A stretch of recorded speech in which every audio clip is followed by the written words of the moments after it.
Hello, welcome to Sports Talk Philadelphia. We got a great show lined up for you today as we highlight the Phillies season preview. We're going to start off talking about the pitching and who is going to be in the rotation.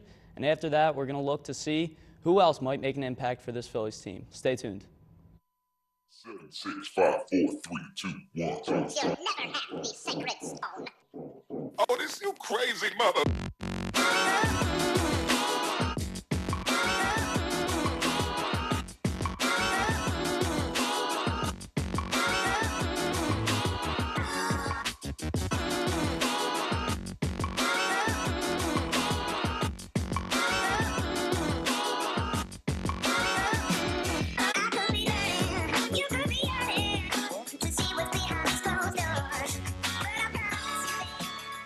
All right, welcome back. This is Sports Talk Philadelphia. I am your host, Kevin Cook, and I got a great panel with me today. I got Josh Abrams, Tegan Lamone, and Alec Costabile all the way down there.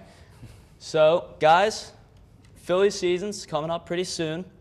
We got some young pitchers. What do you guys think of what the rotation's going to look like this season? Well, the rotation is definitely a young rotation this year. It's a rotation that hasn't really looked good since the beginning of the 2010 decade when we had all of our older studs on there, and it's kind of a new beginning for this, not only this pitching rotation, but for this team in general. Yeah, I mean, you've got one guy that's actually a stud on in the rotation. You got Nola. Other than Nola, you've got some guys that are big-time question marks. Eichhoff has had flashes of being a solid starter. Velasquez has shown flashes of greatness, but a lot of inconsistency. And then you've got the 4 and the 5 guy where you're not even really sure who's going to hold that spot as of right now. Now, Tegan, you brought up Vince Velasquez. Alec, I know that you might not believe that he's going to bounce back. What do you think that he's going to do for us this season? I have no idea. You look at that start against the Padres 2 years ago, and that was 2 years ago now. So you have to wonder, is that still the same Vince Velasquez? And I'm not so sure. I want to see him convert to the bullpen because we have all these question marks in possible rotation. You have Eflin, who in his first few starts threw a complete game and a shutout. You have Lively, who seemed to be a consistent number 5 guy last year. You have Eshelman, who still has yet to have his shot, and then there's free agents galore still out on the market. It's a big question. There's one solid answer in the rotation, as in Nola, and a whole lot more question marks. Yeah, I think Velasquez is he kind of sums up the team the past couple of years, honestly. Shows flashes of being great and then falls off. And then, like you said, it's been 2 years since he was really great. So you never know what you're going to get from him. And I think they should give him at least the start of this season, give him a shot. Because last year he had some injury issues, and it's tough to bounce back from that type of stuff. But you got to give him a shot at the start of this year. But there's a few guys on this team that I think this is their last shot to prove something at a big league level. Yeah, and one thing I am hopeful for is that I've heard that Gabe Kapler's having a good influence on Vince Velasquez. I think Jim Salisbury reported that. But either way, I'm hoping that he does have that bounce back year. But Alec, I do like the idea of possibly moving him to the bullpen because of the fact that he throws some high heat. Yeah, he's got that gas in him that really makes a bullpen arm what a bullpen arm is today. So. Mm-hmm.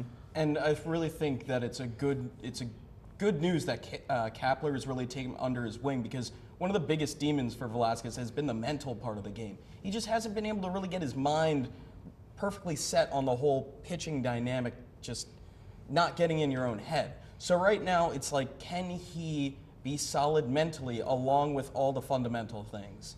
Yeah, and as of right now, I mean, I think it's going to end up going 1, 2, 3. It's going to be Nola, Eichhoff, and Velasquez. Right. After that, I think it's open. And can we get that list of names back up there? I think that these list of guys are going for basically the 4 and the 5 spot, and also throw in there Nick Pivetta, who had a decent year for us last year. Yeah, and I think the one guy that you really need to look at on that list is Lively.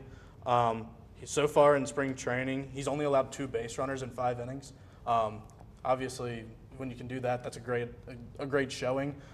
He's also struck out 6 guys in his 5 innings. So you got to look at guys who, like, spring training is normally for guys to get into their regular season form. For this rotation this year, it's to make this team. These guys are competing every day to go out there and throw quality innings every start. So I think you got to look at Lively as probably the guy that's been the best for the team so far. I'd have to agree with that because I really do like Lively's consistency. His first 4 starts in the majors were all quality starts. You know, 6 innings plus less than 3 earned runs. You know, and I really do like that. Plus, he can hit bombs. You saw him have a splashdown in Arizona, and that's exciting baseball, and that's what I want to see. He seems like the second coming of Kyle Kendrick, and seems like one of those guys who will hold that 5 spot down for a couple of years. Yeah, it's definitely going to be interesting to see how these next couple of months play out. For me, I'm really looking for this pitching staff to at least take one step up and be able to consistently pitch far into games. I know that's something you guys have talked about with our pitchers not being able to go 6 innings or more, and that's really going to be important because we can't have too many games this season where we only go 4 or 5 innings in. We go right to our bullpen, and sometimes our bullpen isn't even that great. Right. So it's really important for the starters to pick up the team. You mentioned the bullpen, and I'd like to bring in Mark Leiter Jr., who's another one of the candidates to be part of the starting rotation. You can see here he's doing pretty well so far in spring training. 7 innings pitched, 9 Ks, hasn't given up an earned run yet. But I don't know if I want him in the starting rotation. We saw him last year with these long relief appearances. The 2 big appearances he had, August 15th and 23rd, it combined 9.1 innings, 1 earned run, and 16 Ks between the 2 appearances. Now, if he can do that out of the bullpen, I'd sure like to see him in the bullpen more than the rotation. I mean, I think you gotta look at him to see if he can do it as a starter, though, too. I mean, if you can do it as a starter, well, why would not have him as a starter? Well, that's something I want to bring up is the fact that we're talking about keeping possibly 8 pitchers in the bullpen, which is kind of unusual because it only leaves 4 bench spots. We'll get to that part later, but with that being said, of that group, Lively and Leiter are both playing well. Who do you think will end up? Because I think it's going to end up being one of those 2 getting the 5th starter. And you think Pivetta gets the 4th? Is yes. That, yeah. And then the opposite goes into the bullpen. Do you think that that's going to end up happening? I honestly don't know that Pivetta deserves that spot. I don't know what Pavetta's done to really earn a spot in the rotation. I mean, he was another guy that showed flashes of being really good last year, but I don't think he's done much to really cement himself in the rotation. I think that Leiter could take that spot. I think that the 4 and the 5 spot are both very open for the taking. I think Lively probably has a spot. I think that 5th spot could go a few different ways, honestly. Here's the only thing with that is the fact that I think that we're running down on time for them to prove themselves. Agreed. And both Lively and Leiter have only played in 2 or 3 games, and same thing for Pivetta. They're not really getting the chance to show what they have. It's kind of going off of past experience. And Alec, I know you want to say something there. Yeah, I disagree completely on the Pivetta case. I think he needs to have the chance to show what he's got. This is a guy who went toe-to-toe with Chris Sale against the Red Sox last year and won. That's impressive, and he shows flashes of really great pitching ability. He throws in the mid-90s. He has a nice slider, too. Like, I think he has all the ability in the world to become a frontline starter. I'm not saying number 1, but I think he could be a solid number 2 or number 3 guy if he can get the things right that he needs to get right. I think we make the same argument, though, about Velasquez. I think that they're basically the same guy, and I don't know how many guys you need like that in a rotation that throw gas and don't do much else. I mean, they're guys that strike out a lot of guys but don't have the mental capability to work themselves out of tough innings. Now, Josh, would you agree that for a team that is in the same position as the Phillies are right now, that possibly having these younger players, you're going to have to get them to mold. You're going to have to mold them at a certain point. So it makes sense that this may be the year where you see those 2 in the rotation. Yeah, I mean, I really think the whole idea of experimenting where we should be putting these guys, it's really going to start to come to a close as the season comes along, as the season starts, and we get into May a little bit. You know, I really don't know where the best spot is to put these guys yet, and I don't think the coaches do either, which I think is a huge problem. You know, we've seen Velasquez the most out of all of these guys, and I think the fact that he's been struggling the past couple of seasons really hurts. It kind of hurts the game plan for the coaches and the pitching staff because, you know, I think a lot of people were depending on Velasquez to do starter things, to become our number 2 starter behind Aaron Nola. I really think when Velasquez started to struggle, that it put the bullpen and the pitching coaches in a tough spot, because now there's so many young prospects coming up that we don't know what to do. Yeah, right the now. stability at the top of the rotation leads to all this conversation about, hey, is Mark Leiter Jr. the guy that's going to come in and bolster the rotation? Is it going to be Pivetta? I think that, obviously, a free agent signing shores up the rotation. Yeah. A free agent signing, whether it's an Arrieta or an Alex Cobb or a Lance Lynn, if you can get one of those guys, it gives a little bit more support to that rotation where you have a clear number 2 after Nola, and then you go from there. Then you can throw in the Eichhoffs and the Velasquezes and the Pavettas. And we had that opportunity with Clay Buchholz last year, but we all know what happened from there. Right. Yeah, and the same goes for like Charlie Moore in the year before, Yep. but he actually rebounded, became a solid pitcher for the Astros for the World Series winning team last year. What I was going to say is that I agree with that with the free agent, signing a free agent like Arrieta or Lynn, who the Phillies have been connected to, really does help shore up this rotation, not just in the straight sense of, oh, you have a better guy at number 2 or number 1. Right. You really have a guy who could be a mentor to some of these guys, and also it takes the pressure off some of these guys lower in the rotation. Right, and we were talking about like innings eaters earlier. I think it was you that said it. Lance Lynn and Arrieta are both guys that can give us 200 innings as a starter. And that not only takes pressure off guys in the rotation, in the bottom half of the rotation, but also in the bullpen. So whenever you can get a guy that you know is going to go out and give you 6, 7 innings every start, I don't know why you wouldn't make the move. Well, the Phillies clearly have some decisions to be made and some question marks with the pitching rotation, finishing up in spring training. But another area where they have some decisions to make is their bench spots. One in particular is the backup catcher, neither of which are playing too well. As you can see there, Andrew Knapp and Cameron Rupp kind of struggling. Alec, who do you think is gonna end up getting the backup spot to Alfaro? See, I think Rupp is going to end up winning it, but that's not who I want to win it, because Knapp has shown a lot more potential. I have the on-base percentage numbers down here from last season. Knapp, you compare at a 368 clip he was getting on base. Rupp only got on base at a 299 clip last season. Yes, Rupp can hit bombs to the opposite side of the field, but I don't think that makes up for it. So I really think that it should be Knapp, but ultimately I think Rupp's going to get it. Yeah, I totally agree with that. I think like we were talking about, the experimentation with Cameron Rupp is over. I think we all know what Cameron Rupp is. He's a guy that plays solid defense and doesn't give you much at the plate. He runs into a bomb every once in a while, but it's not consistent enough. He's a guy that really has not proven much in his time in Philly, and I think that it's time to look towards the younger guys like Knapp, who can and Knapp's a switch hitter if I'm not mistaken, so it gives you a little bit of versatility off the bench too. And Rupp, you don't see much offensively from him. All right, well, here's something that I'd like to propose. We got Tommy Joseph and Carlos Santana on the team. Joseph is currently, he's raking down in spring training right now, but they're both back. They're both going to be the first baseman for this team, and carrying both of them might be a struggle. They've both caught in their past. Do you think it's possible that one of them are basically going to be the backup catcher? I know that Joseph doesn't catch anymore because of concussion issues that he had. That really limits him, and that's one thing that I've wanted to talk about coming into the show is I know he's hitting well right now. He's shown some question marks in regular season play. He's trying to play third base and outfield a little bit, but what does he bring to the team other than a decent right-handed bat off the bench? I don't know if the team can afford to keep him around, honestly. Yeah, I don't think you could have either of them catch.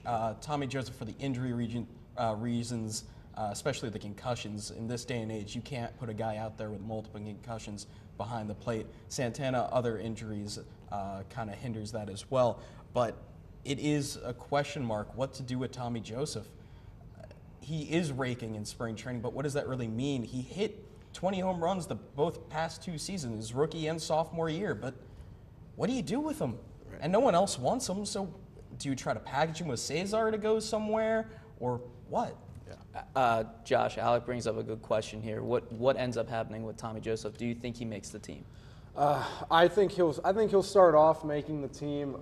I really hope that with how well he is playing in spring training right now, that maybe he can gain some trade value and we can throw him in with a package. But I think there's a reason why we signed Carlos Santana, and that's to help boost our young lineup that has a lot of potential. Carlos Santana likes to get on base. He set up RBIs for a lot of guys in Cleveland, and I think he can do the same thing here in Philly. It's just, I think, going back to kind of what you said, Alec, it's really going to be a matter of time before we don't see Tommy Joseph on the team anymore. Yeah. Whether if it's trading him, releasing him, the whole 9 yards. I just don't. I think he had a pretty decent career in Philly, and I think it's with that Carlos Santana signing, it has to come to an end. And guys, this is kind of what we're talking about, how having this 8th reliever and limiting yourself to only 4 bench spots plays a role, where a guy like Tommy Joseph might not be able to get on the team. Right. And another guy who's playing really well down in spring training right now is Scott Kingery. You can see there, I mean, he's absolutely crushing the ball, and you've heard nothing but good things about him from teammates like Reece Hoskins. Tegan, we'll start with you. What do you think happens to Scott Kingery? Is he making the opening day roster? I don't see him making the opening day roster, but I don't think it takes very long for you to see him at the big leagues. I think he's a guy that has so much talent that it's hard to keep him out of the lineup, honestly. I suggested before the show that maybe when Franco starts struggling, maybe Kingery taking third base reps in AAA.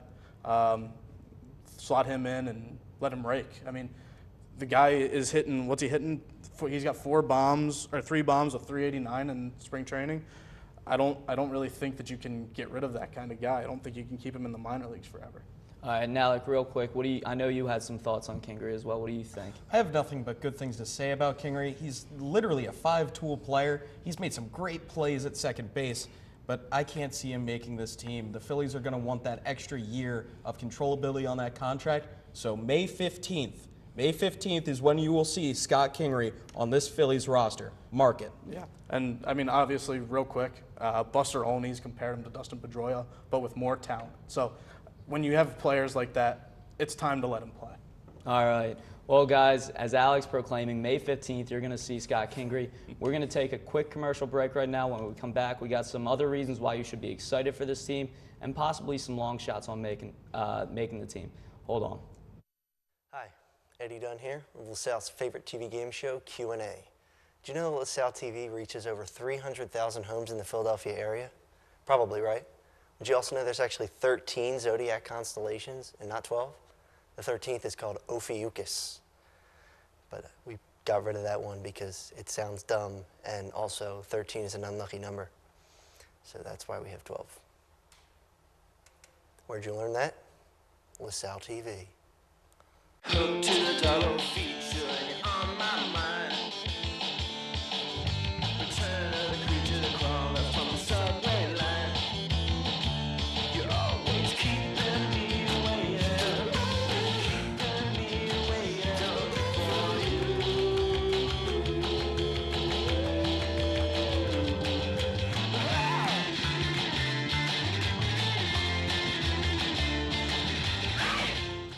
And welcome back, guys. So, as I said, we got some exciting picks coming up for you guys, and let's just get right into it.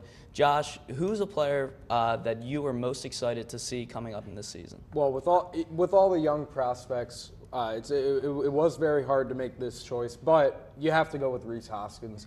He came right into the league last year and immediately made a huge impact.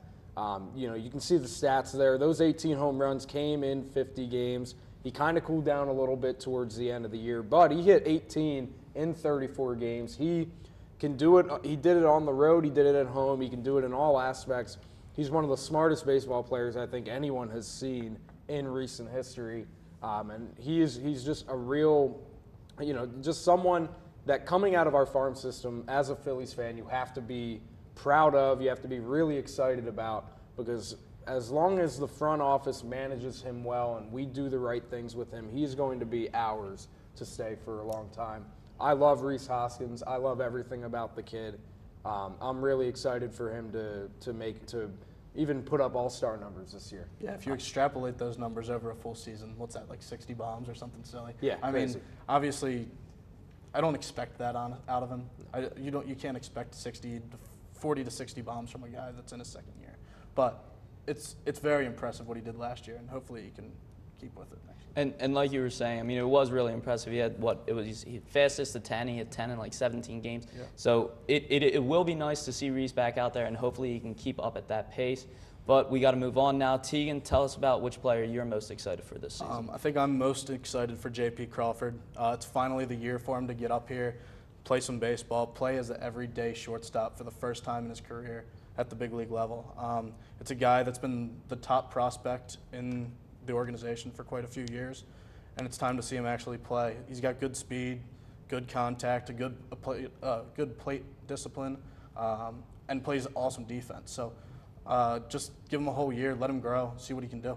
Alec? Well, I'm going to miss Freddie Galvis's defense at short. JP's definitely an upgrade offensively. I think the on-base numbers are really what's going to be the real tell sign for him this season, because after he came back from his injury last season at AAA, that's when he started really doing well and getting notoriety again after really cooling off. But as we see now, this is my pick for this season, Maikel Franco hitting 24 home runs last year. Yes, he was one of the worst in the league with on-base percentage last season, but who do the Phillies put next to him in his locker for spring training? Carlos Santana. And from what I've heard, the two are pretty much, they can't be separated. You can't separate the two. They love each other. And this is, one guy's an on-base master, the other one needs to learn on-base skills. So hopefully some will rub off, and I think Franco is a good bounce-back candidate for this season. All right, well, I hope that Franco does bounce back. And like I was saying, there are other reasons to be excited about this team, whether it's the young pitching or the hitters that we have. But there are also some players who are playing pretty well down the minor leagues and in spring training that might not make the team. Guys, Josh, let's start with you. Who do you think is a long shot to make the team that you believe actually will make it? Well, my long shot pick for this year is going to be Sixto Sanchez. I have seen multiple reports out there putting him among the top 10 in MLB prospects in the entire MLB. You can see his stats right there. He has a pretty good win-loss record, and his ERA is below 3, which is always a positive sign. But the kid is also 19 years old, and I don't think he will have the maturity to be able to come up right away and make a positive impact. This team isn't going to be fighting for a playoff spot, but they are looking for positive play in all aspects. I have a lot of faith in Sanchez, and I think the entire organization does, just not quite yet. Yeah, I think he's definitely somebody that in maybe 2 or 3 years is going to end up being in consideration for a roster spot. But like you said, he's definitely not ready right now.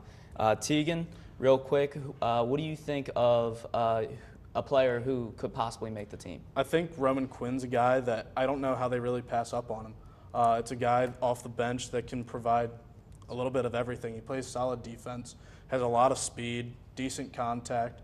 It's a guy that is a very versatile player, and I don't really know how, when you're keeping 4 guys, I don't see how you don't keep Roman Quinn. I know his primary position is the outfield, which is a little jammed up for the Phils, but I think he can also play a little bit of second base when needed. He's a versatile guy with a lot of toolsy player qualities. So. And the issue with Roman Quinn is the fact that we already got 4 outfielders on the roster as of right now with Williams, Hoskins, Odubel, and Altair. Yeah. So keeping him would be kind of an issue, but like you said, if he's able to play multiple positions, maybe he does make that the bench. Right. And Alec, let's finish it off. What do you think? I'm going with Drew Hutchinson, minor league deal signing for spring training this year. So far, he's been pretty good. 8 innings pitched, 2.25 ERA now with 6 Ks. That's just the updated numbers. But I think he has a good chance of being in contention. But at the same time, the bullpen is really crowded this year, so it's going to be a really tough battle. Yeah, we got Hunter and we got Nishak coming back in, so both of those players have played really well, and Adam Morgan's likely to be another reliever for us this year. So it's a crowded bullpen, but hopefully Hutchinson can make an impact and get in there. I think one spot, though, real quick, one spot that he really could fill in is when Leiter, if Leiter makes that rotation spot, he could take Leiter's spot in that bullpen. All right, well, there you go. All right, guys, thank you for that. We're going to move on now to Fast 5. Josh, we're going to start right here with you. So right now we're predicted to have about 74 wins this year. What do you think? Over or under 74 wins for the I'll go Phillies? with slightly over 74. I just think we have too good of an offense this year to not be in most of our games, especially towards the end. So you think they're going to be right around 500 then? Yeah, I would go with about an 81-81 record. All right. Tegan, Hoskins, over under 32.5 home runs. Oh, that's a good number. Yeah. I would say a little bit over. I could see him at like 35. That's probably where I'd put him. Okay. Alec, we talked about the rotation, and we talked about bringing in some people. Arrieta or another person, who do you think they're going to bring in a pitcher? And if so, who do you think it's going to be? It all depends on what camp's going to give up a couple of years or a couple extra money. But right now I'm leaning towards Arrieta. He was training with Nick Williams in the offseason and all that, and I think the Phillies are willing to give him a nice substantial sum of money for 3 years. So give it a week, maybe 2. We'll see. Lance Lynn's also on the borderline. But right now, Arrieta is still the main piece that looks like it could be. All right. And Tegan, back to you. If you were to give Gabe Kapler a grade so far on what he's done, what would you give him? I think I'd probably give him a B, bringing a little culture to the clubhouse. Obviously you can't really give him an A yet. He hasn't won a baseball game. That would have been a bold answer. It would have been a very bold answer. He hasn't won a baseball game yet that matters. But he's bringing in some culture, bringing in a new mentality to the team. I like what he's done so far. All right, now last question. Which Phillies pitcher will win the most games for the team this year? It's got to be Aaron Nola, unless they pull a Cole Hamels and he can't score runs for him, or a Cliff Lee back in 2012. But it's going to be Nola. He's going to have – I've seen people say he's a dark horse for a Cy Young candidate this year, and I think there's a chance he could make an all-star team. So I can see him having 14 wins around there. Well, having that as the ace of your team, as of right now, who knows, maybe they make a splash. But that would be a good sign for this team. All right, well, that does it for this week's episode of Sports Talk. So please follow us on Twitter at SportsTalk LTV, as well as our LaSalle TV's social media with Twitter, Facebook, Gmail, you name it, we got it. Follow us on YouTube. You can catch our episodes on there. Thank you to my panel, Josh, Tegan, Alec, and all the help in the back, guys. My name's Kevin Cook. Thanks again. See you next week.